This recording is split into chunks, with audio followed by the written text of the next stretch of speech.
Bismillahirrahmanirrahim. Assalamualaikum warahmatullahi wabarakatuh. Alhamdulillahi rabbil alamin. Wassalatu wassalamu ala ashrafil anbiya'i wa sayyidil mursalin Nabiyyina Muhammadin wa ala alihi wa sahbihi wa man tabi'ahum bi ihsanin ila yaumiddin. Allahumma inna nas'aluka bi asma'ikal husna wa sifatikal ula an tu'allimana ma yanfa'una wa an tanfa'ana bima 'allamtana wa an tazidana 'ilman wa 'amala wa an taj'ala hadzal 'amal khalisan liwajhikal karim wa an tusahhila lana umurana wa talabana fil 'ilmi wa an tusliha lana qulubana wa syu'unana kullaha wa an la takilana ila anfusina tarfata 'ain. Amin amin ya rabbal alamin. Innaka waliyyu dzalika wal qadiru alaih. Para jemaah sekalian, hadirin dan hadirat, ikhwati wa akhwati fillah, a'azzanallahu wa iyyakum. Alhamdulillah, kita panjatkan puja dan puji syukur kita kepada Allah Subhanahu wa ta'ala yang telah memberikan kepada kita nikmat-nikmatnya sehingga kita bisa meneruskan kembali kajian ilmiah ini yang membahas tentang fikih puasa dari kitab Al-Wajiz fi Fiqh Sunnah wal Kitabil Aziz. Mudah-mudahan Allah Subhanahu wa ta'ala menjadikan niat kita dalam menghadiri majelis ini benar-benar ikhlas hanya untuk mendapatkan pahala dan balasan darinya, untuk mendapatkan ridhonya, untuk menuntut ilmu agama, mengamalkan dan menyebarkannya. Dan semoga dengan niat-niat yang mulia tersebut Allah Subhanahu wa ta'ala lipat gandakan pahala amalan kita ini dan memberikan kepada kita ilmu yang bermanfaat dan berkah. Amin amin ya rabbal alamin. Tidak lupa salawat dan salam, keberkahan dan kenikmatan semoga selalu terlimpahkan dan tercurahkan kepada Nabi yang sangat kita cintai dan sangat kita junjung tinggi, Nabi Agung Muhammad sallallahu alaihi wasallam. Begitu pula kepada seluruh keluarga beliau, seluruh sahabat beliau, dan seluruh kaum muslimin yang mengikuti beliau dan para sahabatnya dengan baik hingga hari akhir nanti. Ikhwati wa akhwati fillah, hadirin dan hadirat, Bapak Ibu yang kami muliakan dan kami cintai karena Allah Subhanahu wa ta'ala, tersisa pembahasan tentang masalah ibadah puasa, di antaranya tentang arkanus shaum, rukun-rukun puasa. Disebutkan di dalam di bawah poin ini 2 rukun. Tapi ana melihat rukun puasa itu cuma 1. Karena yang disebutkan yang pertama adalah niat. Sedangkan niat itu harus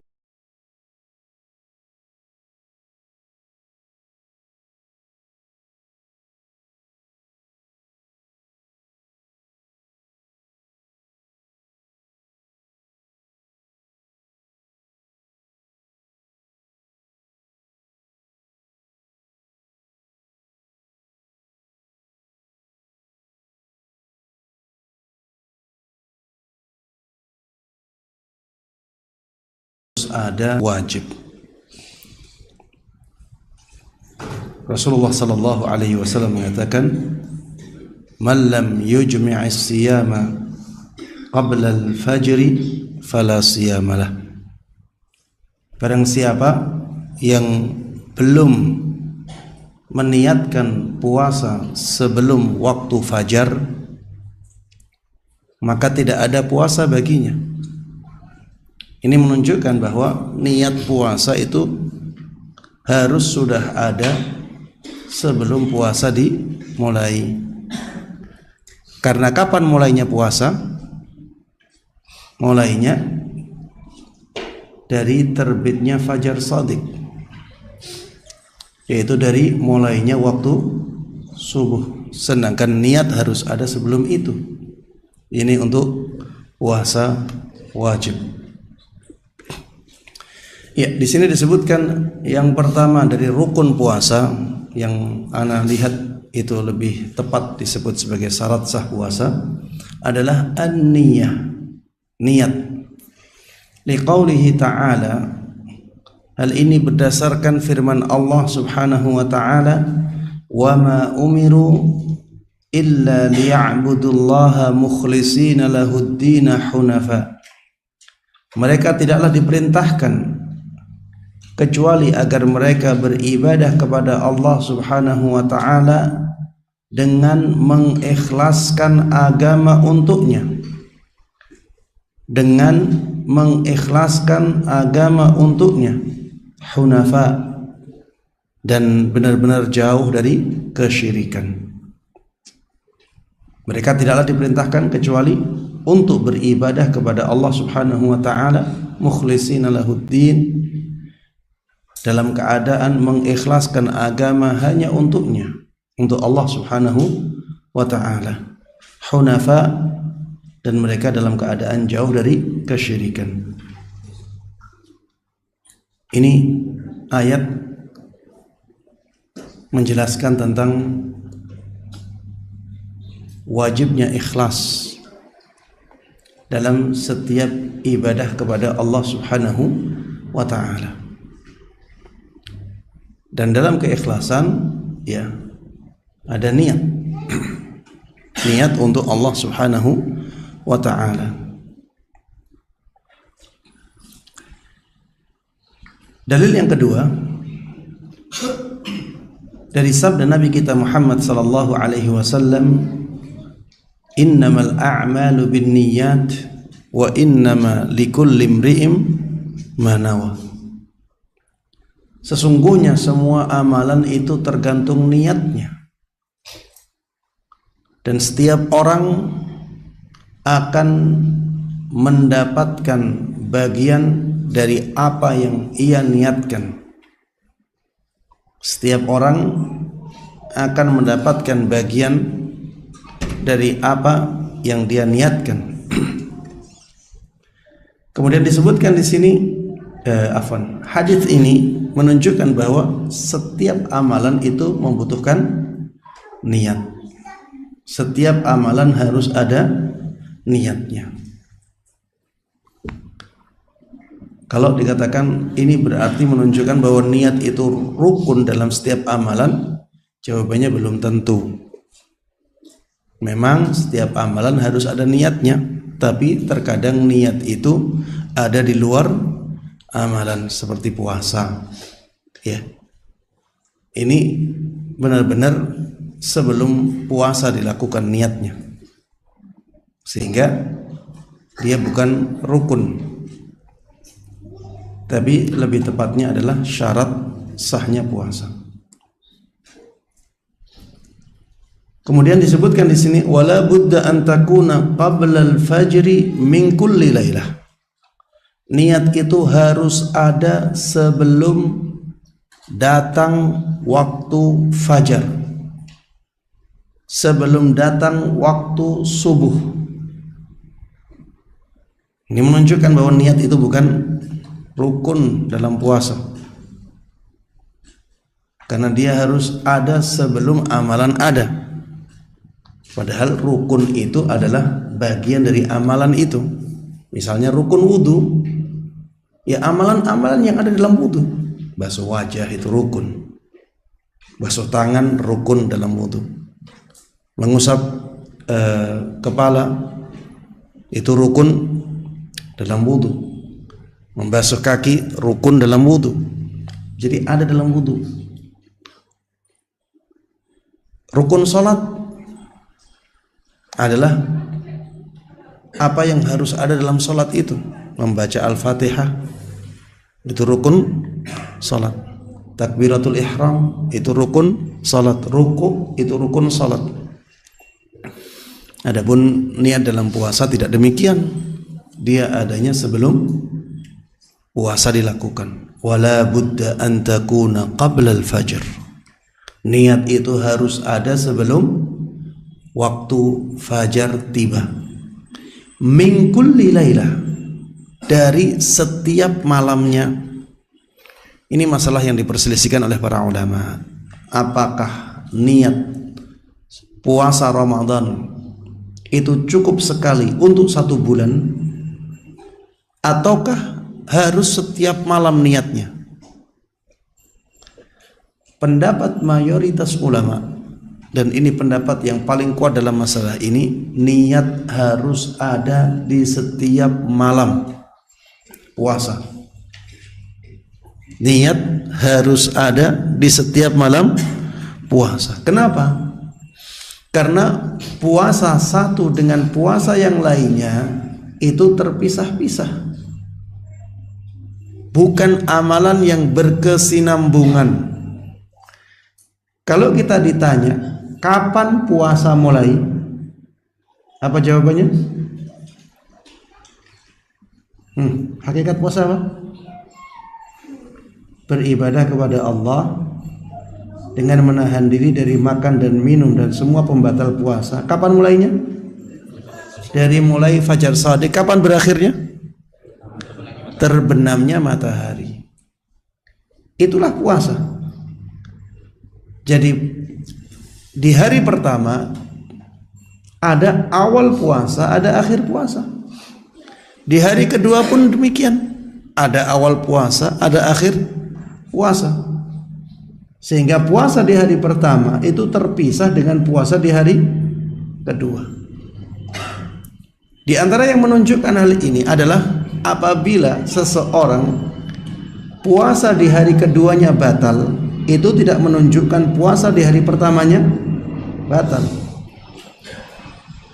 Maka ini menunjukkan bahwa antara puasa yang satu dengan puasa yang lainnya itu terpisah-pisah.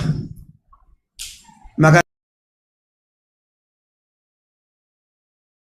ketika ibadah itu terpisah-pisah, maka setiap melakukan ibadah yang terpisah-pisah itu harus ada niatnya. Makanya pendapat yang paling kuat dalam masalah ini adalah bahwa niat puasa harus ada di setiap malam puasa. Tidak seperti pendapatnya sebagian ulama, ya, di antaranya para ulama dalam mazhab Hanafi. Mereka mengatakan cukup 1 niat untuk 1 bulan. Dan ini juga dikuatkan oleh Syekh Muhammad ibn Saleh Al-Utsaimin rahimahullah. Tapi ini pendapat yang kurang kuat, wallahu taala alam, dan pendapat jumhur lebih hati-hati. Pendapat jumhur lebih hati-hati. Dan tentunya pahalanya berbeda. Kalau misalnya kita benarkan juga, ya, sekali niat untuk sebulan dengan niat setiap malam, maka tentunya pahalanya berbeda. Karena amalannya lebih banyak dan sesuai dengan tuntunan Nabi kita Muhammad sallallahu alaihi wasallam. Baik. Beliau mengatakan di sini, kenapa niat harus ada sebelum fajar dan kenapa harus setiap malam? Hal ini berdasarkan hadis dari Ibunda Hafsah radhiyallahu anha. Beliau mengatakan bahwa Rasulullah sallallahu alaihi wasallam pernah bersabda, "Man lam yujmi'is siyama qabla al-fajri fala siyamalah." Barang siapa yang belum meniatkan puasa sebelum waktu fajar tiba, maka tidak ada puasa baginya. Sebelum waktu fajar tiba. Fajar itu ada setiap hari atau sebulan sekali? Setiap hari. Maka harus ada niat di setiap malamnya. Dan hadis ini kata para ulama khusus untuk puasa wajib. Adapun puasa sunnah, maka karena adanya hadis khusus yang menjelaskannya, mayoritas ulama mengatakan boleh mulai niat puasa sunnah di tengah puasa, di tengah-tengah waktu puasa. Misalnya jam 9 niat puasa sunnah dibolehkan selama belum melakukan pembatal puasa. Misalnya paginya belum makan, belum minum, belum misalnya berhubungan suami istri, kemudian di waktu siang dia kepingin niat puasa, maka dibolehkan. Ini untuk puasa sunnah karena adanya hadis khusus yang menjelaskan hal itu. Jadi Rasulullah Sallallahu Alaihi Wasallam dahulu pernah pagi-pagi, ya, di waktu duha beliau pulang ke rumah. Kemudian beliau bertanya, apakah ada makanan di rumah? Keluarga beliau menjawab, tidak ada. Kemudian Rasulullah Sallallahu Alaihi Wasallam mengatakan, kalau begitu saya puasa. Kalau begitu saya puasa. Hadis ini sekilas bisa kita fahami bahwa kalau di saat itu ada makanan, maka Rasulullah Sallallahu Alaihi Wasallam akan makan. Tapi karena tidak ada makanan, akhirnya Nabi kita Muhammad Sallallahu Alaihi Wasallam tidak makan dan berniat untuk berpuasa. Maka hadis ini menunjukkan bolehnya niat di tengah-tengah seseorang di tengah hari, ya, untuk sholat, untuk puasa sunnah. Baik. Yang kedua, rukun yang kedua. Tapi menurut anak inilah rukun yang sebenarnya. Hanya satu rukun dalam ibadah puasa. Al-imsaku 'anil muftirati min tulu'il fajri ila ghurubisy syams. Menahan diri dari melakukan pembatal-pembatal puasa mulai dari terbitnya fajar shadiq sampai terbenamnya matahari.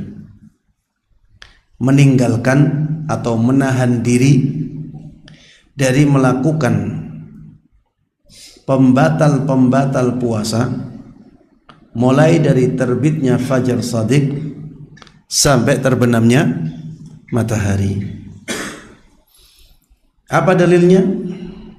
Dalilnya adalah firman Allah Subhanahu wa ta'ala, "Fal'ana bashiruhunna wabtaghu ma kataballahu lakum." Maka sekarang gaulilah istri-istri kalian dan carilah apa yang Allah tetapkan untuk kalian. Maksudnya anak. Gaulilah istri-istri kalian untuk mendapatkan anak. Maksudnya seperti itu. Kemudian Allah Subhanahu wa ta'ala mengatakan, wa kulu washrabu, dan makanlah dan minumlah. Sampai kapan? Ya, jadi di sini ada 3, ya. Ada 3 perintah. Perintah yang pertama, perintah untuk menggauli istri.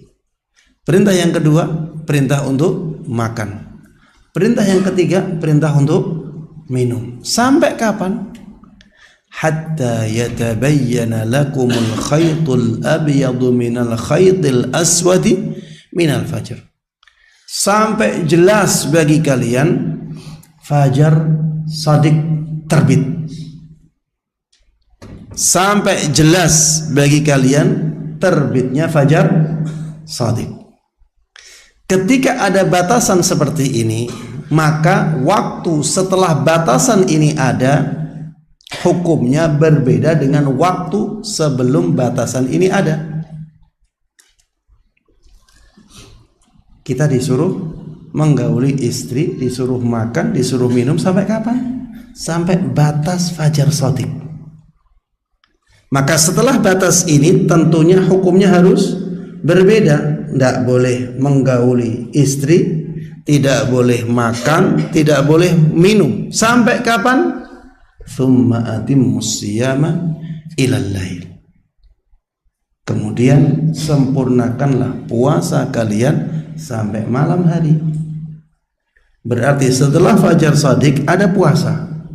Puasa itu berakhirnya sampai waktu malam, yaitu terbenamnya matahari. Jadi mulai fajar shadiq sampai terbenamnya matahari kita tidak boleh melakukan pembatal-pembatal puasa. Kita harus menahan diri kita dari melakukan pembatal-pembatal puasa. Misalnya makan, misalnya minum, misalnya menggauli istri atau pembatal-pembatal yang lainnya. Itulah rukun puasa. Baik. Poin yang berikutnya, pembatal-pembatal puasa ada 6.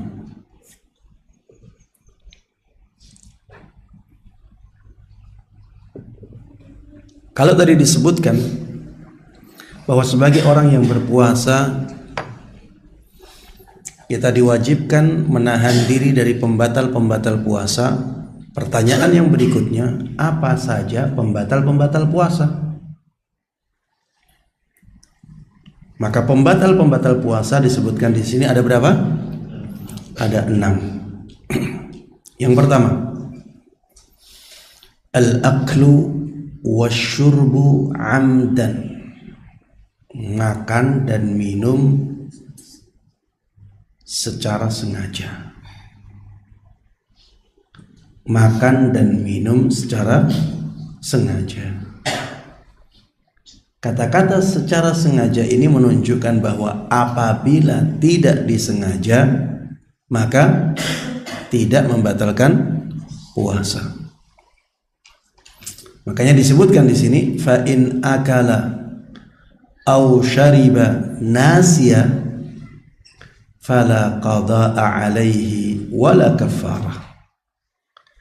Apabila ada orang yang makan atau minum dalam keadaan lupa atau karena dia lupa, maka tidak ada kewajiban untuk mengqadanya atas dia. Dia tidak wajib mengqadanya dan dia tidak wajib membayar kafarat atau tebusan. Apa dalilnya? Dalilnya adalah hadis dari sahabat Abu Hurairah radhiyallahu anhu bahwa Nabi sallallahu alaihi wasallam pernah bersabda, "Man nasiya wa huwa shaim." Barang siapa yang lupa dalam keadaan dia berpuasa, fa akala aw syarib, sehingga akhirnya dia makan atau minum, falyutimma shaumah, maka hendaklah dia menyempurnakan puasanya. Fa innama at'amahu Allah wa saqah, karena sesungguhnya yang terjadi adalah Allah Subhanahu wa taala memberikan kepada dia makan dan minum. Sesungguhnya yang terjadi Allah Subhanahu wa taala memberikan kepada dia makan dan minum.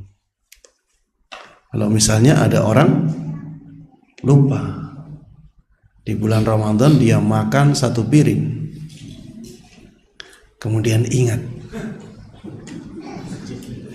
ternyata puasa, rezeki ya, rezeki ya. Tapi kalau ternyata belum minum bagaimana? Ini musibah ya. dia tidak boleh minum. Kalau belum minum dia ingat ternyata dia puasa, dia tidak boleh minum. Kecuali apabila kalau dia tidak minum nanti malah mengancam jiwanya, baru dia boleh minum. Ya, kalau sudah minum dalam keadaan tidak lupa berarti puasanya batal, tapi dia tidak berdosa. Kenapa? Karena minumnya dia adalah untuk menyelamatkan jiwanya. Tapi kalau misalnya kalau tidak minum tidak ada masalah, kemudian dia tetap minum, puasanya batal dan dia berdosa. Baik. Ini pembatal pertama dan pembatal kedua. Makan dan minum dihitung dua pembatal. Makan dihitung satu pembatal, minum dihitung pembatal yang lain. Yang ketiga, al-qai'u amda, muntah secara sengaja. Jadi sengaja memuntahkan sesuatu dari mulutnya. Kata-kata sengaja ini juga menunjukkan bahwa apabila tidak dia sengaja maka tidak membatalkan puasa. Makanya di sini disebutkan fa in ghalabahul qai'u fala qada'a alaihi wala kafarah. Maka apabila dia muntah karena terpaksa, ya karena dia pusing, ya sebenarnya dia tidak ingin muntah, tapi ya datang keinginan untuk muntah itu, terpaksa muntah, maka dia tidak diwajibkan untuk mengqadha puasanya, dia juga tidak diwajibkan untuk membayar kafarat atau membayar tebusannya. Hal ini berdasarkan hadis dari sahabat Abu Hurairah radhiyallahu anhu bahwa Nabi sallallahu alaihi wasallam pernah bersabda, "Man dzara'ahu al-qai' falaysa alaihi qada' wa man istaqa'a 'amdan falyaqdi." Barang siapa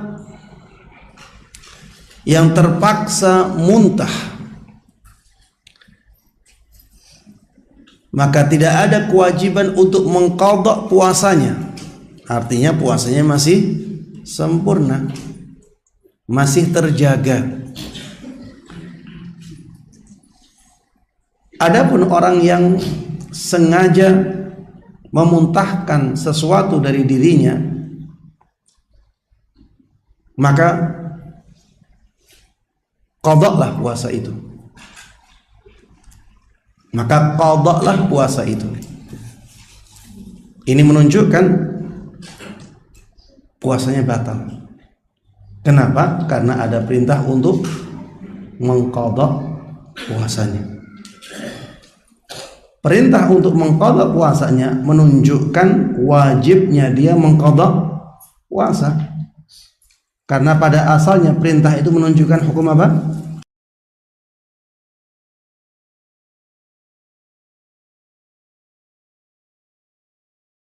Wajib. Dan ketika qadha diwajibkan kepada seseorang, maka itu menunjukkan puasanya itu batal. Karena kalau puasanya sah, tidak perlu ada perintah untuk mengqadha puasa. Kalau puasanya sah, ngapain ada kewajiban untuk mengqadha? Tidaklah kewajiban untuk mengqadha itu ada kecuali karena puasanya tidak sah. Berarti puasanya batal. Berarti memuntahkan sesuatu dari mulut dengan sengaja itu membatalkan puasa. Pembatal yang berikutnya, yang keempat dan yang kelima, yaitu haid dan nifas. Keluarnya haid dan nifas atau datangnya haid dan nifas ini membatalkan puasa. Disebutkan di sini walau fil lahzatil akhirati minan nahar. Walaupun datangnya haid dan nifas itu di detik-detik terakhir. Detik-detik terakhir dari siang. Jadi misalnya sebelum maghrib, ya 15 detik sebelum maghrib datang haidnya, maka puasanya batal. Ustaz, 15 detik? Jawabannya iya, walaupun 15 detik. Kenapa? Karena puasa itu satu kesatuan ibadah. Apabila sebagiannya batal, maka seluruhnya batal. Baik sebagian itu di awal ataupun di tengah ataupun di akhir. Kalau rusak, maka semuanya rusak. Seperti sholat misalnya, satu kesatuan. Ketika ada pembatal sholat di sebagian sholat, maka sholatnya batal semuanya. Antum sholat 4 rakaat, 15 detik sebelum salam antum kentut, sholatnya batal tidak? Batal semuanya. Iya, semuanya batal semuanya.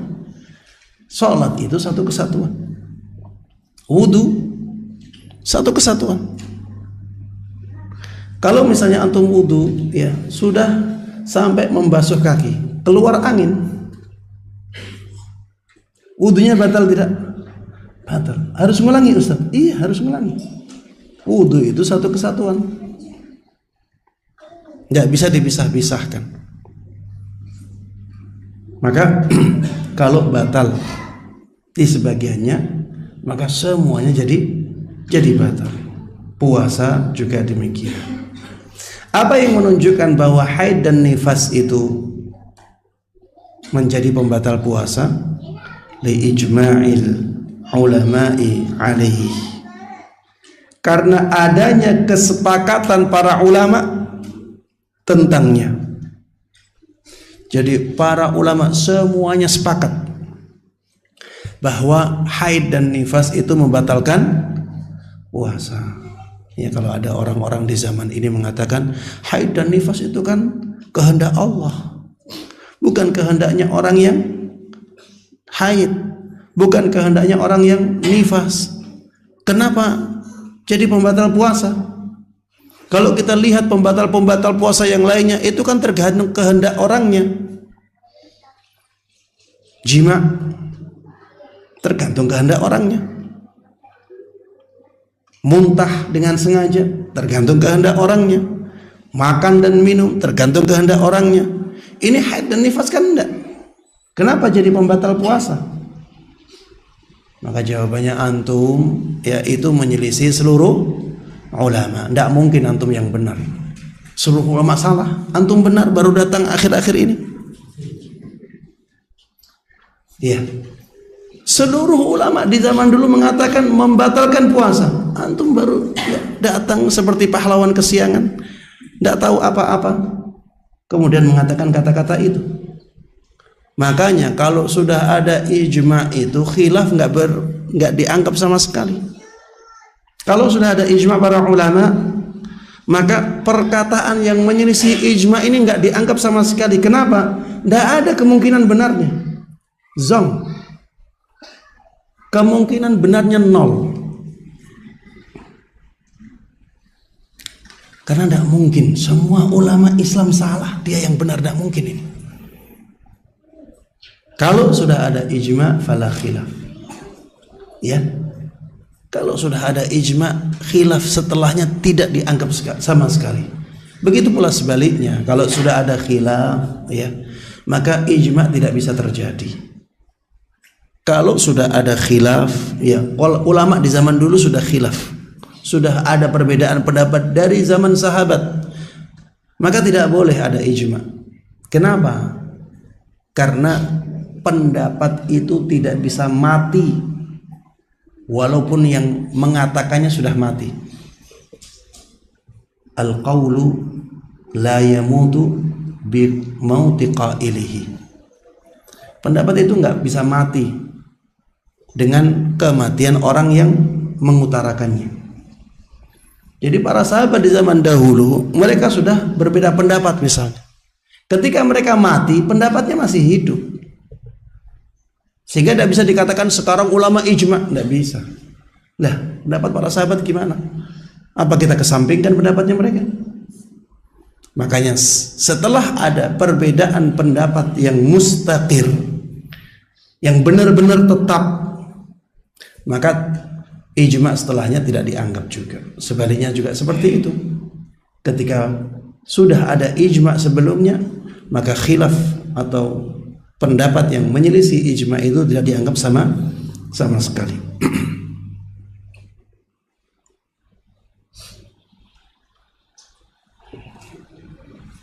Haid dan nifas sudah disepakati oleh para ulama bahwa itu adalah pembatal puasa.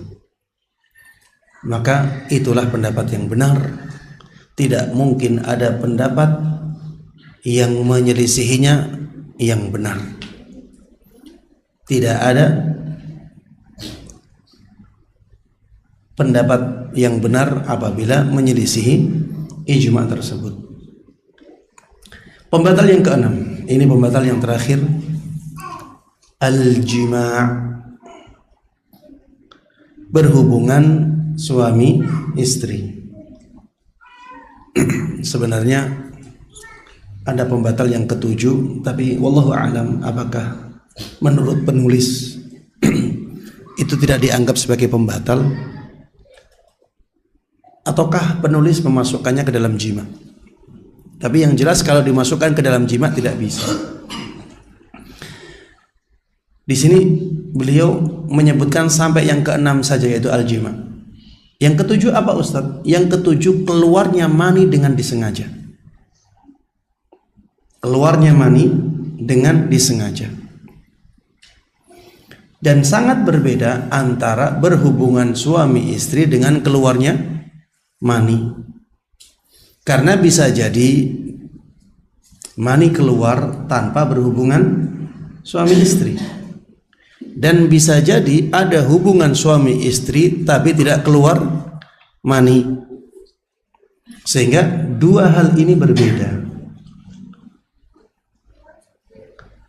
Tapi memang ya ada pendapat yang mengatakan bahwa mengeluarkan mani dengan sengaja itu tidak membatalkan puasa. Ada pendapat yang seperti itu. Wallahu a'lam, mungkin muallif memilih pendapat itu. Tapi yang jelas beliau tidak menyinggung sama sekali di dalam kitabnya beliau ini tentang mengeluarkan mani ya dengan disengaja tanpa jima, apakah itu membatalkan puasa ataukah tidak. Tapi pendapat yang lebih kuat wallahu taala alam adalah pendapat yang mengatakan bahwa mengeluarkan mani dengan sengaja itu membatalkan puasa karena itu sangat dekat maknanya dengan jima'. Kemudian Rasulullah sallallahu alaihi wasallam dalam hadis qudsinya mengatakan yada'u ta'amahu wa syahwatahu min ajli.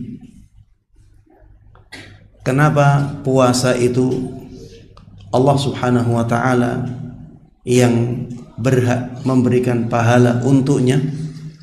Alasannya karena dia meninggalkan makanannya dan meninggalkan syahwatnya untukku. Dan yang dimaksud dengan syahwat ini adalah hubungan suami istri. Dan hubungan suami istri ini ya sangat erat dengan keluarnya mani. Bahkan itulah puncaknya kenikmatan saat berhubungan suami istri. Makanya keluarnya mani dengan disengaja itu membatalkan puasa sebagaimana jima. Wallahu ta'ala. Baik, sekarang kita membahas pembatal puasa yang keenam yang disebutkan di sini, yaitu berhubungan suami istri. Pembatal jima ini adalah pembatal puasa yang paling berat. Makanya sampai ada kafaratnya, sampai ada tebusannya, dan tebusannya berat. Tebusannya berat sekali. Disebutkan di dalam hadis yang diriwayatkan oleh sahabat Abu Hurairah radhiyallahu anhu. Beliau mengatakan, "Bainama nahnu julusun 'inda an-nabiy sallallahu alaihi wasallam." Ketika kami sedang duduk-duduk di sisi Nabi sallallahu alaihi wasallam, idz ja'ahu rajul. Ketika itu datanglah seorang laki-laki. Faqal, orang ini mengatakan, "Ya Rasulullah, halaktu." Wahai Rasulullah sallallahu alaihi wasallam, aku telah binasa. Qala malak.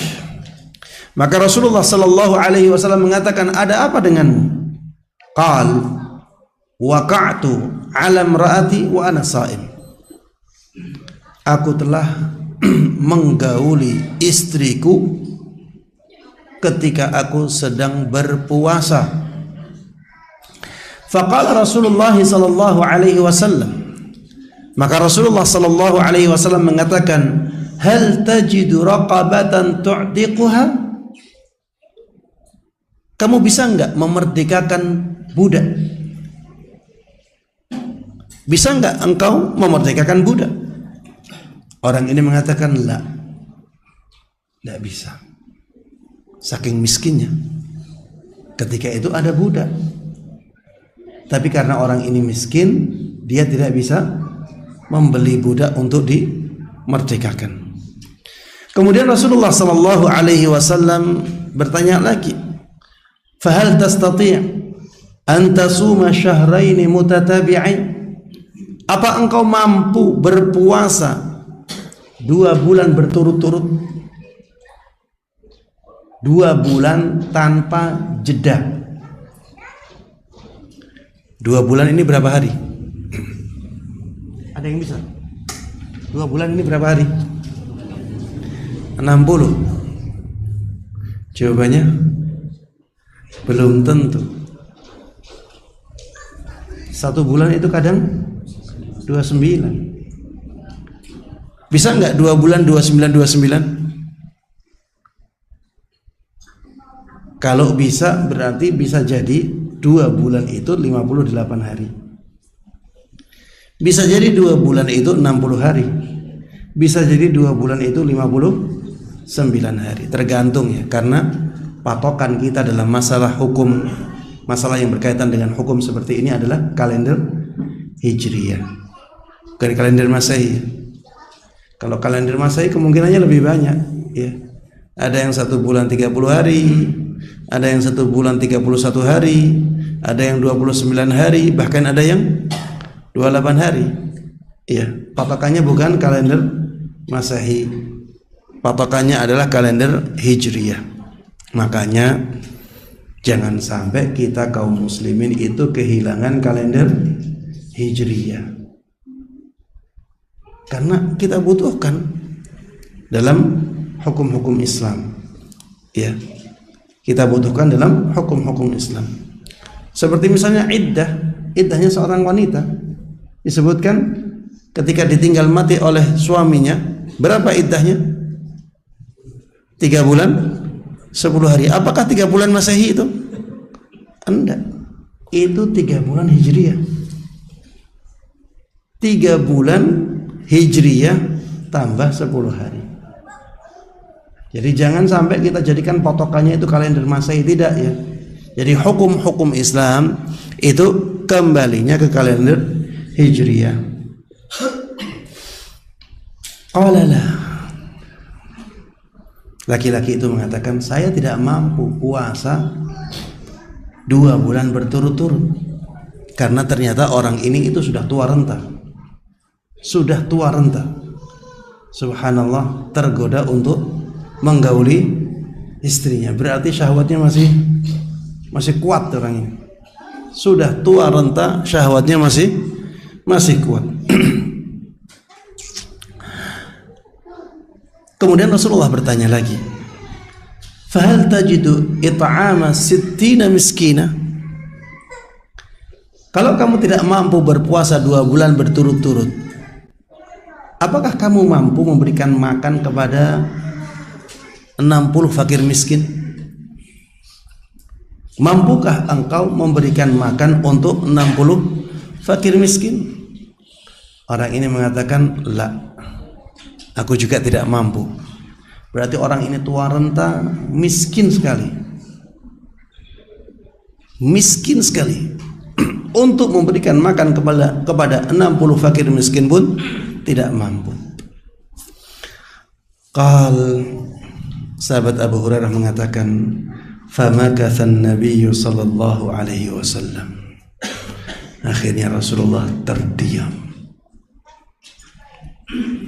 Jadi 3 kafarat semuanya tidak dimampui oleh orang ini. Memerdekakan budak, orang ini tidak mampu. Berpuasa 2 bulan berturut-turut, orang ini juga tidak mampu. Ngasih 60 fakir miskin tidak mampu juga. Rasulullah bingung juga. Akhirnya Rasulullah diam. Fabaina nahnu ala dhalik, utiya an-nabiy sallallahu alaihi wasallam bi'araqin fiha tamrun wal 'araqul miktal. Ketika keadaan seperti itu, tiba-tiba ada orang datang dengan satu wadah besar yang berisi tamr, berisi kurma yang sudah dikeringkan. Kemudian Rasulullah sallallahu alaihi wasallam mengatakan, aina as-sa'il? Mana tadi orang yang bertanya? Maka orang tersebut mengatakan, aku ini orangnya. Maka Rasulullah sallallahu alaihi wasallam mengatakan, khudh hadha fatasaddaq bihi. Subhanallah. Tamar itu dikasihkan untuk siapa? Untuk Nabi sallallahu alaihi wasallam. Rasulullah tahu orang ini terjatuh dalam masalah besar. Rasulullah katakan, kalau begitu ini ambil tamar ini, kurma ini ambil, sedekahkan kepada 60 fakir miskin, agar menjadi apa? Tebusan kesalahanmu. Orang ini mengatakan, ala afqara minni ya Rasulullah. Wahai Rasulullah sallallahu alaihi wasallam, apakah engkau memerintahkan kepadaku untuk bersedekah dengan orang yang lebih fakir daripada aku? Beliau, ya sahabat ini melihat tidak ada yang lebih fakir daripada dirinya di kota Madinah. Fawallahi ma baina labatayha ahlu baitin afqar, ma baina labatayha ahlu baitin afqaru min ahli baiti. Demi Allah, wahai Rasulullah sallallahu alaihi wasallam, tidak ada di kota Madinah ini yang terletak di antara 2 harrah. Harrah itu, kalau antum ke Madinah ya, antum akan melihat daerah yang permukaannya hitam. Itu bebatuan, ya, bebatuan yang kering, seperti bekas-bekas gunung, tapi datar ya. Itu namanya harrah. Madinah itu berada di antara 2 harrah. Ya, inti maksudnya orang ini mengatakan, wallahi ya Rasulullah, tidak ada di kota Madinah ini keluarga yang lebih fakir daripada keluargaku. Akhirnya Rasulullah sallallahu alaihi wasallam tertawa, ya, dengan tertawa yang lepas. Fadhahikan Nabi sallallahu alaihi wasallam hatta badat anyabuhu. Maka Rasulullah sallallahu alaihi wasallam pun tertawa, ya, dengan tertawa yang lepas sampai gigi taring beliau kelihatan. Thumma qala at'imhu ahlak. Kalau seperti itu sudah kasihkan kepada keluargamu. Kasihkan kepada keluargamu saja. Ya, hadis ini menunjukkan bahwa orang yang membatalkan puasanya dengan menggauli istrinya itu hukumannya berat. Dan hukuman ini harus urut, ya. Jadi dia harus melakukan salah satu dari 3 ini, tapi harus urut. Yang pertama yang harus dilakukan adalah memerdekakan budak. Di zaman kita, sekaya apapun orangnya, mungkin tidak akan mendapatkan budak, karena sekarang budak di zaman kita ini sudah seperti hilang ya. Kita sulit mendapatkannya. Ada kabar-kabar di negara tertentu masih ada budak, tapi kita tidak melihat ya secara nyata. Sekarang sudah banyak kamera-kamera, konten-konten kreator, tapi ternyata sampai sekarang belum kelihatan juga apakah ada budak di zaman kita ini. Maka untuk memerdekakan budak di zaman kita ini susah, nggak bisa kita dapatkan. Maka tahapan yang kedua adalah berpuasa selama 2 bulan berturut-turut.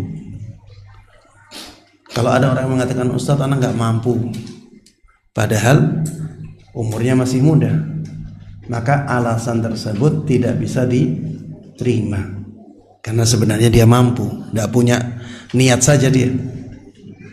Jadi kata-kata tidak mampu itu harus tidak mampu secara fisik. Kalau tidak mampu secara syahwat maka tidak diterima. Dia mampu. Kalau orang yang ada di dalam hadis ini memang secara fisiknya nggak mampu, dia tua renta, dia sangat tua sekali. Kemudian kalau misalnya itu tidak mampu, benar-benar tidak mampu, ya sebagaimana yang ada dalam kisah hadis ini, maka beralih ke kafarat yang ketiga, yaitu memberikan makan kepada 60 fakir miskin. Memberikan makanan kepada 60 fakir miskin. Ya, ini maksudnya satu porsi makanan yang wajar. Satu porsi makanan yang wajar. Bisa juga sebagaimana pembahasan yang sebelumnya diganti dengan apa? Setengah sak makanan pokok, sekitar 1/4 kilo kali 60, ya, maka hasilnya berapa itu? Ya seperti itulah wajibnya. Kalau 1/4 berarti 60 tambah 15 ya, 75 kilo, sekitar itu. Baik, yang berikutnya adabus siyam. Yang berikutnya adalah adab-adab yang dianjurkan saat berpuasa. Hal-hal yang dianjurkan saat berpuasa.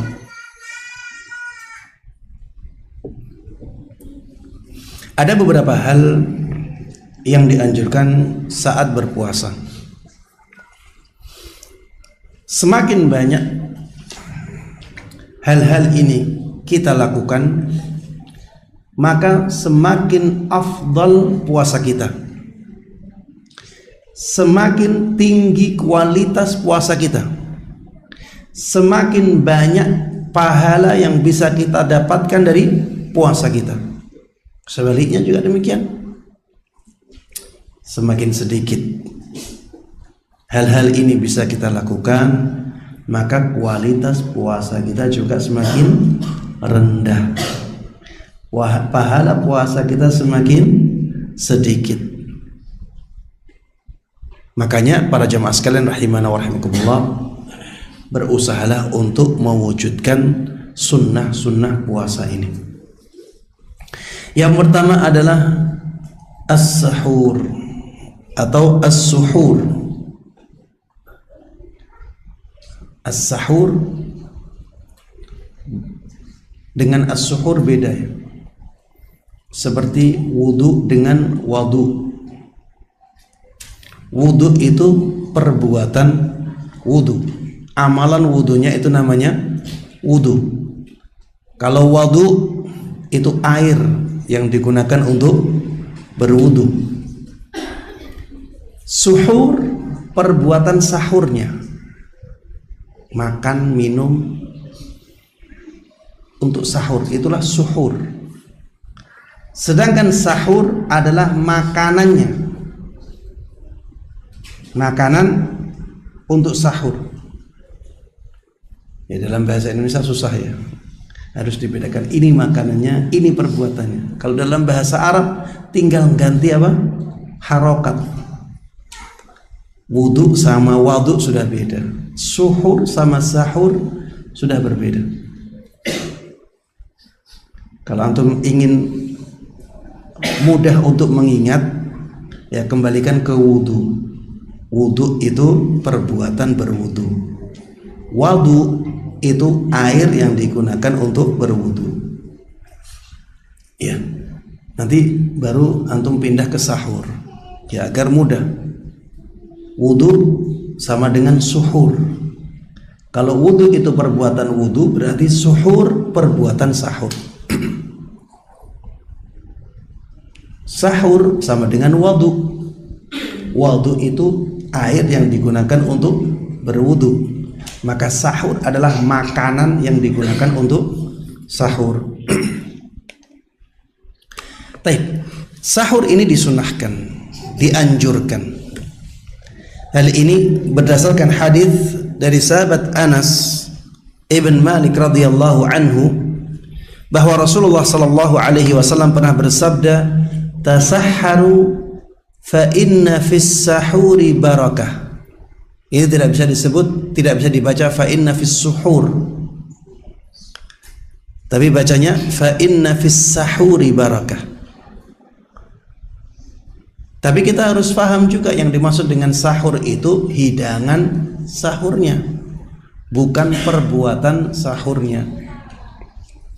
Tasahharu, sahurlah kalian. Fa inna fis sahuri barakah. Karena sesungguhnya pada hidangan sahur itu ada keberkahan. Sesungguhnya pada hidangan sahur itu ada keberkahan. Ustaz, apa yang dimaksud dengan keberkahan? Keberkahan dalam definisi yang mencakup semua pendapat dalam keberkahan adalah thubutul khairi wa dawamuh wa kathratul khairi wa ziyadatuh. Thubutul khairi wa dawamuh, kebaikan yang tetap dan terus ada. Wa kathratul khairi wa ziyadatuh, dan kebaikan yang banyak dan terus bertambah. Itulah keberkahan. Thubutul khairi wa dawam, keberkahan itu kebaikan yang tetap dan selalu ada. Wa kathratul khairi wa ziyadatuh, kebaikan yang banyak dan terus bertambah. Jadi hidangan-hidangan sahur itu banyak kebaikannya, banyak manfaatnya. Maka jangan sampai kita tinggalkan. Wa yatahaqqaqus sahuri wa yatahaqqaqus suhuri walau bi jar'atin walau bi jar'ati ma'in. Dan perbuatan sahur itu bisa diwujudkan walaupun hanya dengan seteguk air, walau hanya dengan seteguk air, walaupun hanya dengan minum air sedikit. Ketika waktu sahur sudah dianggap melakukan ibadah sahur. Apa dalilnya? Li hadithi Abdullah bin Amr radhiyallahu anhuma. Ini berdasarkan hadis yang diriwayatkan dari sahabat Abdullah ibn Amr ibn al-As radhiyallahu anhuma. Beliau mengatakan bahwa Rasulullah sallallahu alaihi wasallam pernah bersabda, "Tasahharu walau bi jar'ati ma'in." Sahurlah kalian walaupun hanya dengan seteguk air.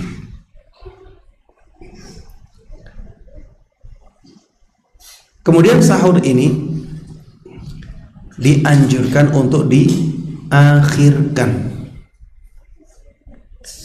Ya, jangan sahur jam 11 malam ya. Atau jam 12 malam atau sebelum tidur. Walaupun itu tidak berdosa ya, tapi kurang afdal. kurang afdal. Sahur itu ya mepet-mepet waktu subuh. Mepet-mepet waktu subuh. Misalnya 15 menit sebelum subuh, 10 menit sebelum subuh, ya. Itu dianjurkan. Agar apa? Agar sahurnya benar-benar mendatangkan banyak manfaat bagi dirinya. Kalau misalnya sahurnya tengah malam, waktu subuh datang sudah lapar. Tapi kalau diakhirkan, maka di awal hari masih terasa kenyang, sehingga ibadah menjadi lebih terasa ringan. Apa dalil yang menunjukkan bahwa sahur itu lebih baik diakhirkan? Dalilnya dari sahabat Anas, dari sahabat Zaid ibn Thabit radhiyallahu anhu. Beliau mengatakan, tasaharna ma'an Nabi sallallahu alaihi wasallam thumma qama ila shalah. Kami pernah sahur bersama Nabi sallallahu alaihi wasallam, kemudian setelah itu beliau bangkit untuk menjalankan salat. Berarti langsung masuk waktu subuh. Ini menunjukkan bahwa sahurnya mepet waktu subuh. Qultu, aku bertanya, ya sahabat Anas bertanya kepada Zaid ibn Thabit, kam kana bainal adhani was-sahur atau was-suhur? Kam kana bainal adhani was-suhur?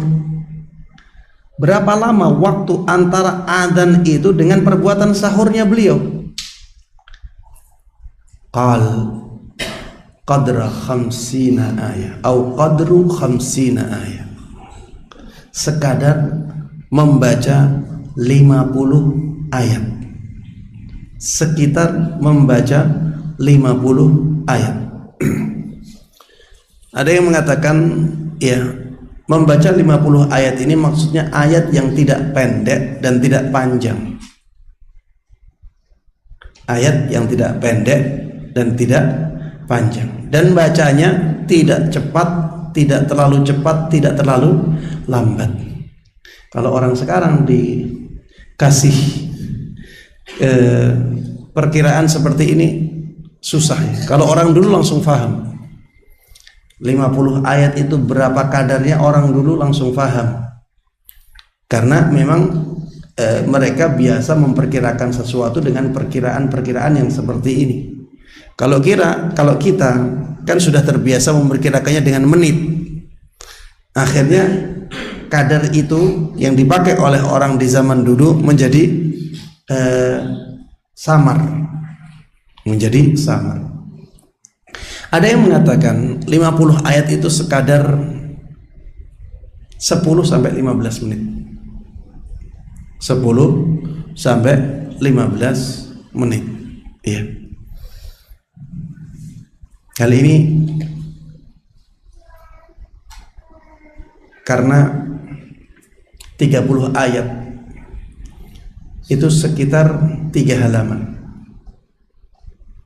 30 ayat itu sekitar 3 halaman. Ya, seperti surat As-Sajdah itu 30 ayat, sekitar 3 halaman. Surat As-Sajdah itu 3 halaman ya. Kalau 50 ayat berarti ditambah hampir 2 halaman lagi. Ya. Hampir 2 halaman. Berarti hampir 5 halaman. Membaca 5 halaman itu sekitar 10 sampai 15 menit. Sekitar itu. Maka ini menunjukkan ya bahwa Rasulullah sallallahu alaihi wasallam benar-benar mengakhirkan waktu sahurnya. Ana menyarankan ya, kita lihat kebiasaan kita, karena ada orang yang makannya cepat, ada orang yang makannya lambat. Coba lihat kebiasaan kita. Kalau kebiasaan kita makan itu lambat, kepengen santai, ya jangan sampai kita menyisakan waktu hanya 10 menit atau seperempat jam. Kalau menurut kita atau menurut kebiasaan kita itu tidak cukup, maka berikan waktu yang lebih panjang, misalnya 30 menit. Dengan perkiraan nanti kita selesai belum masuk waktu subuh. Yang penting sudah dekat waktu subuh, sudah cukup. Itu sudah menjalankan sunnah mengakhirkan sahur. Karena kalau kita itu terlalu mepet, sedangkan kebiasaan kita makan itu lama, akhirnya nanti bisa jadi kita belum minum sudah masuk waktu subuh. Baru makan 1 piring, belum minum sudah azan. Kalau sudah azan seperti itu, boleh tidak kita minum? Jawabannya tidak boleh, karena sudah masuk waktu subuh. Maka sebelum terjadi yang seperti itu, lebih baik kita antisipasi, kita awalkan dikit. Jangan terlalu awal jam 3 sudah sahur ya, jam 2 sudah sahur. Jangan terlalu awal seperti itu.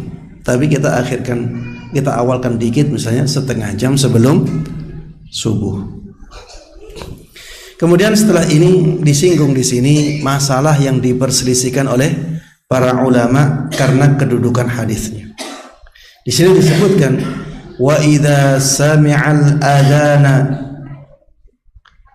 wa ta'amuhu aw sharabuhu fi yadihi falahu ay ya'kula aw yashrab. Apabila seseorang mendengar azan sedangkan di tangannya masih ada makanan atau minumannya, maka dia boleh memakannya atau meminumnya. Jadi misalnya yang di tangannya ada 1 piring, dia boleh menghabiskannya. Atau misalnya dia sedang mengambil makanan, mau dia masukkan, ternyata azan berkumandang, maka menurut pendapat ini dia boleh memasukkannya, makan sampai selesai. Dia mau minum, belum dia masukkan ke mulutnya, sudah dia angkat, ternyata azan, dia boleh meminumnya sampai selesai. Menurut pendapat ini. Apa dalil dari pendapat ini? Dalil pendapat ini adalah hadis dari sahabat Abu Hurairah radhiyallahu anhu. Beliau mengatakan bahwa Rasulullah sallallahu alaihi wasallam pernah bersabda, "Idza sami'a ahadukumun nida wal ina'u ala yadihi fala yad'hu hatta yaqdiya hajatahu minhu." Apabila salah seorang dari kalian mendengar azan sedangkan wadah makanan ada di tangannya, maka jangan sampai dia meletakkan wadahnya itu sampai dia menyelesaikan hajatnya dari wadah itu. Jadi misalnya piring ya, misalnya di piring itu masih banyak makanan, kemudian dia sudah makan sebagiannya, masih tersisa banyak, terdengar azan, maka jangan letakkan wadah ini sampai selesai hajatnya. Kalau selesainya hajat setelah habis semuanya, ya salah itu.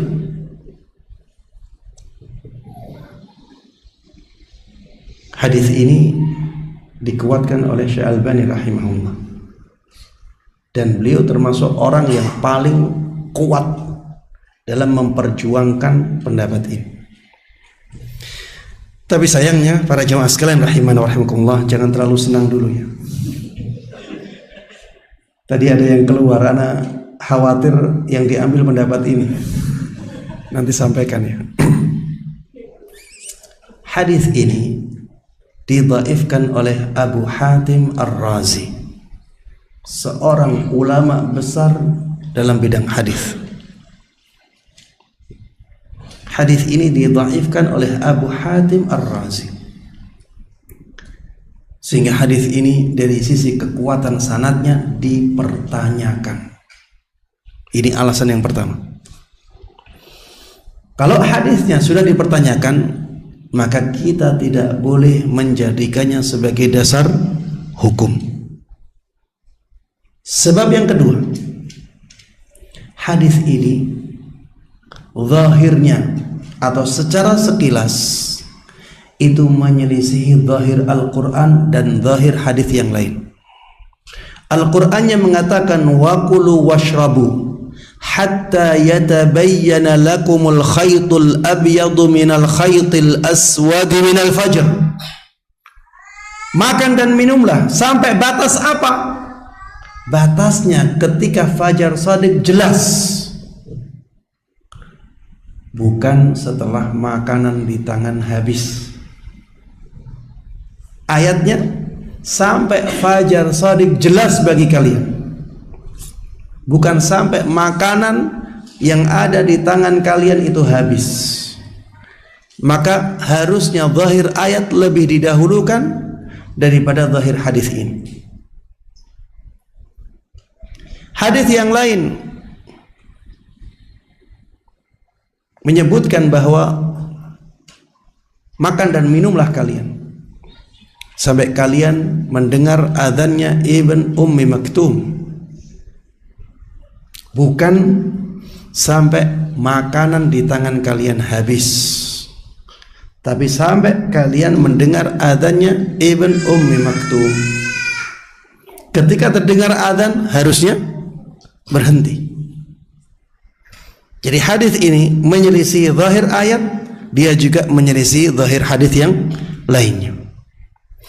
Alasan yang ketiga, tidak ada seorang ulama salaf pun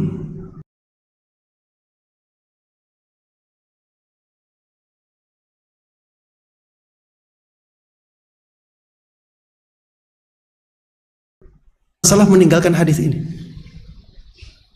Ini menunjukkan bahwa hadis ini disangsikan kesahihannya. Kalau hadis ini itu hadis yang kuat, tentunya ada ulama-ulama salaf yang berpendapat sesuai dengan hadis ini. Kalau ada yang mengatakan, Ustadz, bisa jadi ulama salaf itu tidak tahu hadis ini. Subhanallah, orang di zaman ini tahu hadis ini, ulama salaf nggak tahu. Terus dari mana hadisnya? Bukankah semua hadis itu jalannya dari ulama salaf? Kalau ada hadis tidak diketahui ulama salaf, diketahui oleh ulama di zaman ini, terus hadisnya dari siapa? Berarti bukan dari ulama salaf. Kalau seperti itu berarti buat-buatan. Tidak mungkin ulama salaf nggak tahu hadis ini.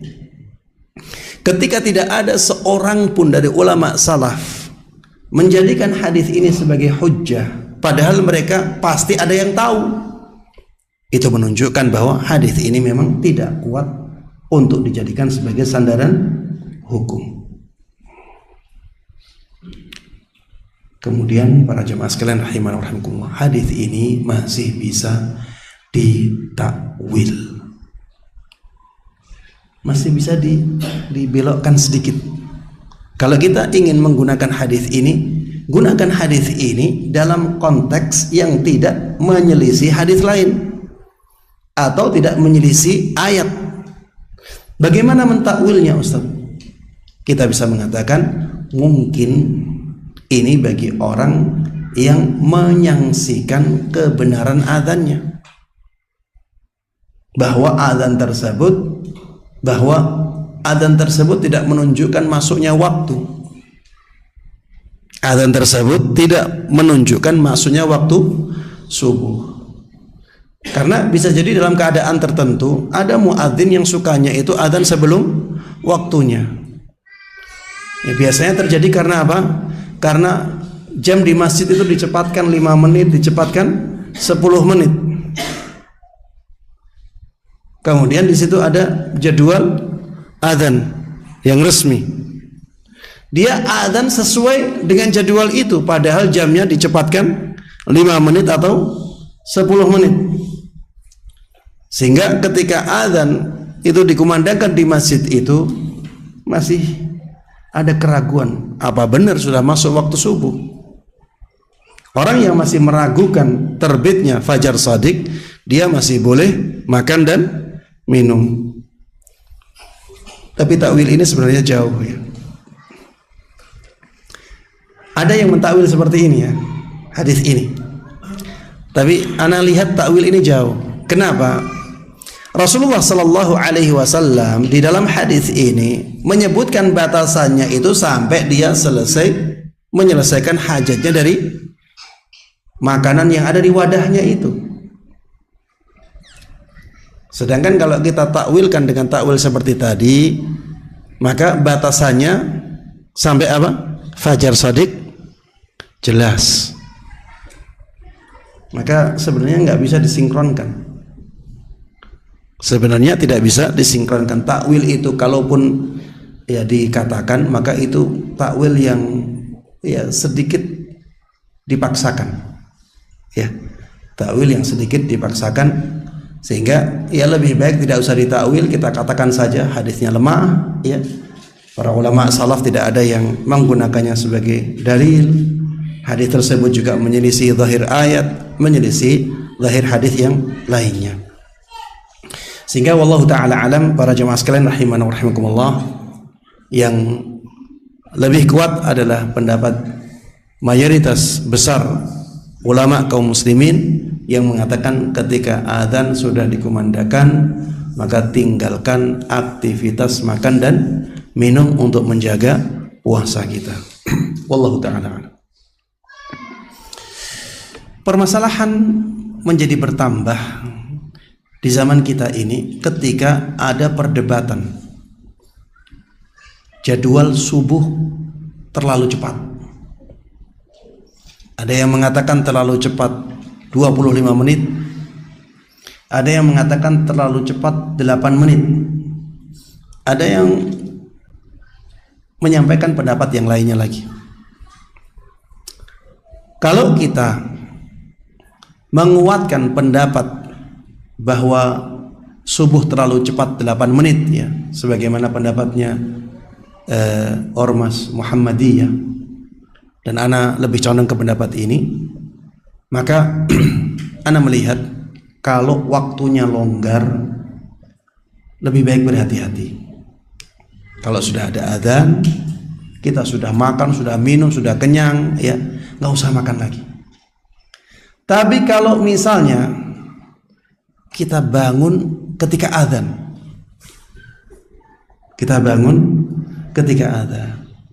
dan keyakinan kita jadwal adzan di masjid ini itu terlalu cepat 8 menit, maka ana melihat kita masih boleh makan selama 8 menit itu,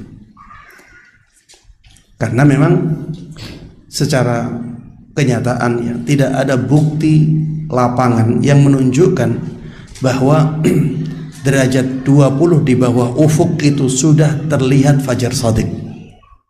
Belum ada bukti di lapangan yang menunjukkan bahwa derajat 20 di bawah ufuk itu sudah terbit fajar shadiq. Kalau bukti di lapangan bahwa derajat 18 di bawah ufuk itu sudah ada fajar shadiq, sudah banyak buktinya. Walaupun di negara lain ya, bukan di negara kita Indonesia. Tapi paling tidak ya, itu harusnya menjadikan kita lebih berhati-hati.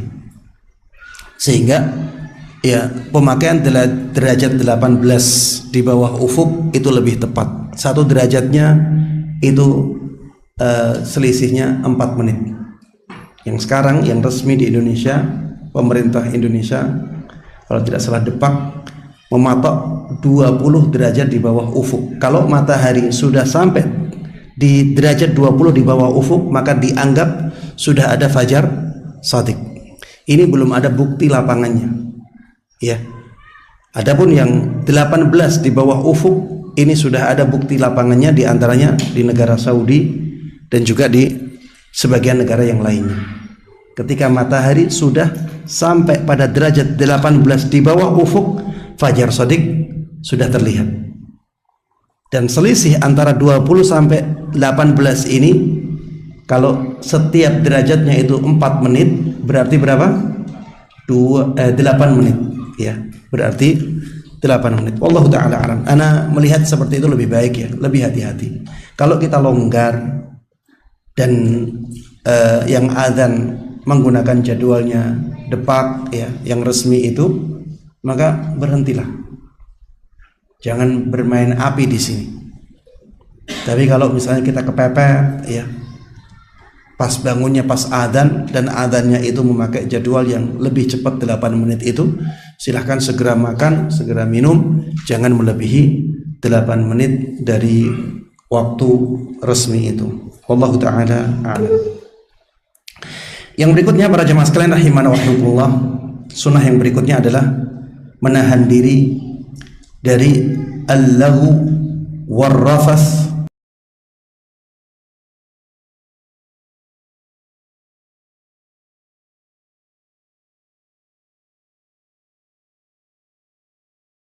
wa nahwihima mimma yatanafa ma'as shaum. Menahan diri dari kata-kata yang sia-sia, tidak ada gunanya. Warrafas, kata-kata yang jorok ya, kata-kata kotor, kata-kata yang tidak baik. Wa nahwihima, dan yang semisalnya, mimma yatanafa ma'as siyam, yang bertentangan dengan ibadah puasa. Ketika puasa harusnya kita menjaga ucapan-ucapan kita. Ketika kita berpuasa harusnya menjaga lisan kita. Jangan sampai keluar dari lisan kita kata-kata kotor.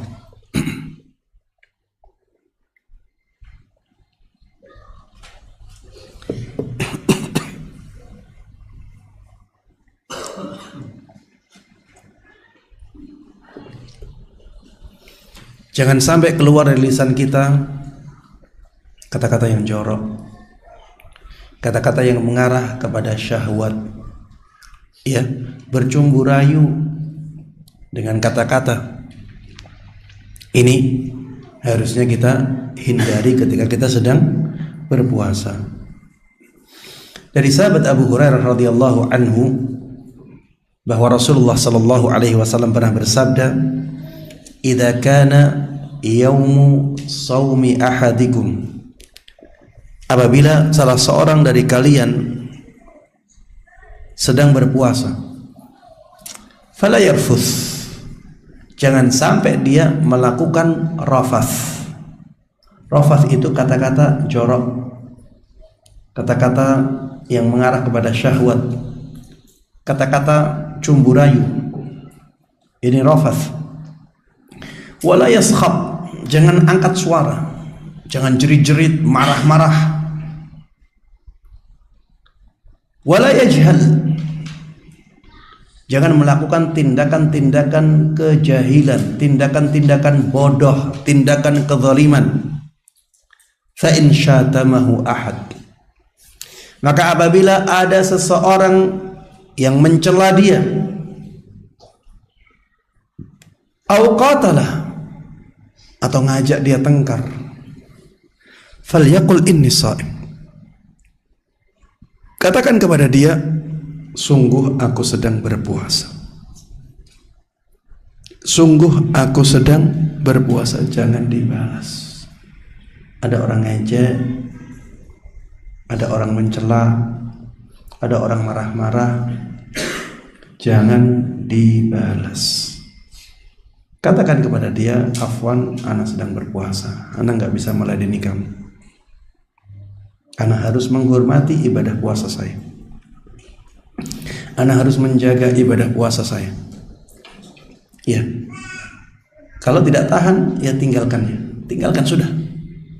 Kita memang kalau ada orang marah kepada kita, ngejek kita, ngajak tengkar kita, seringkali kita tersulut juga ya untuk emosi. Tapi para jamaah sekalian rahimana wa rahimakumullah, kalau kita bersabar dan kita tinggalkan orang yang seperti itu, setelah itu kita akan benar-benar memuji Allah Subhanahu wa ta'ala. Ternyata enggak meladeni orang seperti itu nikmat yang besar. Iya. Dan ternyata setelah itu enggak ada pengaruhnya sama sekali. Enggak ada pengaruhnya sama sekali. Maka lebih baik kita tinggalkan orang yang seperti itu. Karena kalau kita ladeni, ya, maka itu akan sangat mengurangi pahala puasa kita. Lihatlah hadis lain dari sahabat Abu Hurairah juga. Rasulullah sallallahu alaihi wasallam pernah bersabda, "Man lam yada' qaul az-zuri wal 'amala bih, falaysa lillahi hajatun fi ay yada'a ta'amahu wa syarabah." Barang siapa yang tidak meninggalkan perkataan dusta dan perbuatan dusta, maka Allah Subhanahu wa ta'ala tidak butuh lagi dengan amalan dia meninggalkan makan dan minumannya. Allah nggak butuh lagi dengan amalan puasanya.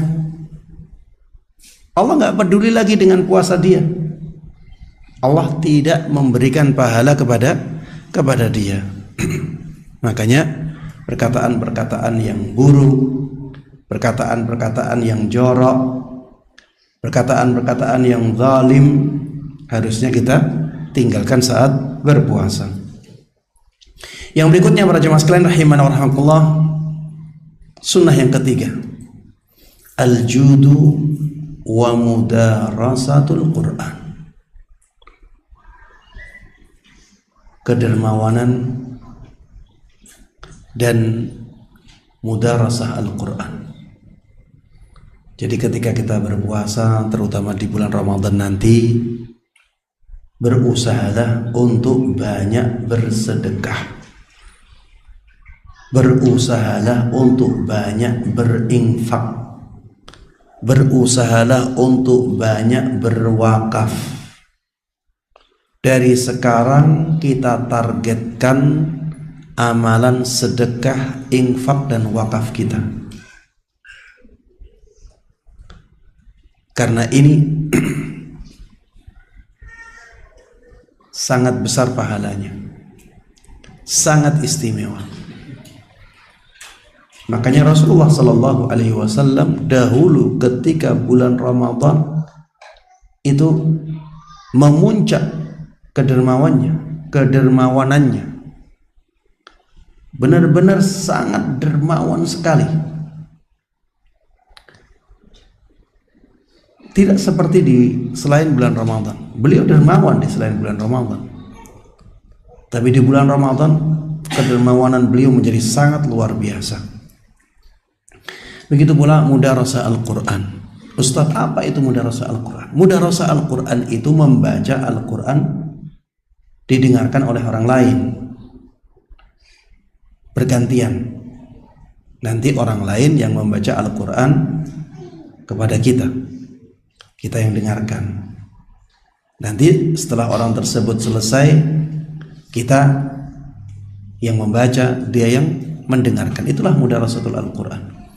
Dan ini dahulu dilakukan oleh Nabi Sallallahu Alaihi Wasallam bersama siapa? Malaikat Jibril setiap malam Ramadan.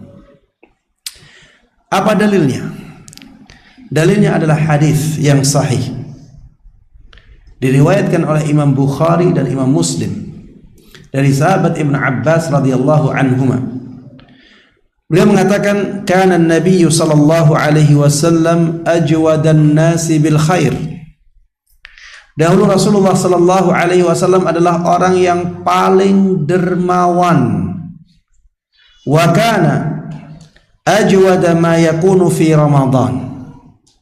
Dan kedermawanan beliau menjadi sangat luar biasa di bulan Ramadan. Hina yalqahu Jibril, ketika Jibril menemuinya. Wa kana Jibril alaihi salam yalqahu kulla lailatin fi Ramadan hatta yansalikh.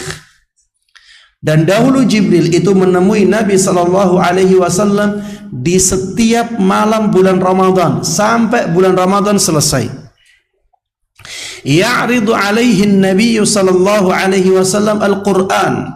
Rasulullah sallallahu alaihi wasallam membaca Al-Qur'an kepada Jibril. Rasulullah sallallahu alaihi wasallam membacakan Al-Qur'an kepada Jibril. Jadi beliau setor, kayak setor ya orang sekarang, bahasa orang sekarang. Setor hafalan Al-Qur'an. Nabi setor hafalan Al-Qur'an kepada malaikat Jibril. Fa idza laqiyahu Jibril alaihi salam kana ajwada bil khairi minar rihil mursalah. Ketika Nabi sallallahu alaihi wasallam ditemui oleh Jibril, beliau kedermawanannya menjadi sangat luar biasa, sampai seperti angin yang lepas, seperti angin yang lepas. Ini kata kiasan menunjukkan betapa dermawannya Nabi sallallahu alaihi wasallam ketika bulan Ramadan. Makanya banyaklah bersedekah, banyaklah berinfak, banyaklah berwakaf untuk diri kita sendiri, ya. Itu semuanya ketika kita lakukan manfaatnya adalah untuk diri kita sendiri.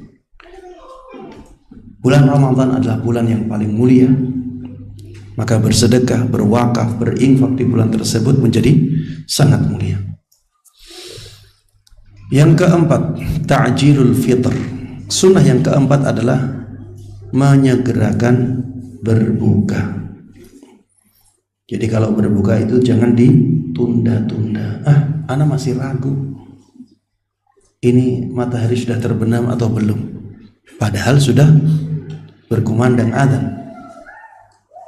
Ana kepengen hati-hati, nanti setengah jam lagi baru berbuka, biar benar-benar terjaga puasa saya.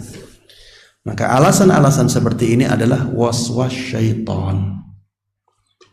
Rasulullah sallallahu alaihi wasallam mengajarkan yang sebaliknya, yaitu menyegerakan berbuka.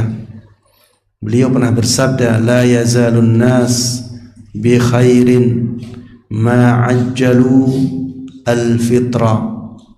Manusia senantiasa berada dalam kebaikan selama mereka menyegerakan buka puasanya. Manusia senantiasa dalam kebaikan selama mereka menyegerakan buka puasanya. Yang kelima, berbuka puasa dengan sesuatu yang mudah bagi seseorang yang berpuasa, yang mudah didapat oleh orang yang berpuasa. Sebagaimana disebutkan di dalam hadis, kana Rasulullah sallallahu alaihi wasallam yuftiru ala rutubatin qabla an yusalli.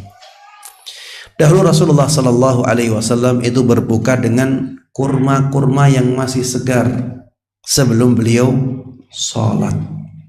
Ini menunjukkan bahwa beliau itu buka dulu sebelum sholat. Fa in lam takun rutabat fa ala tamarat. Kalau beliau tidak mendapatkan kurma-kurma yang masih segar itu, beliau berbuka dengan tamar. Tamar itu kurma yang sudah dikeringkan, sudah tidak segar lagi. Fa in lam takun hasawatin minal ma. Kalau ternyata kurma yang sudah dikeringkan pun tidak ada, maka beliau berbuka dengan beberapa teguk air. Ya, beliau minum air putih ya, beberapa teguk.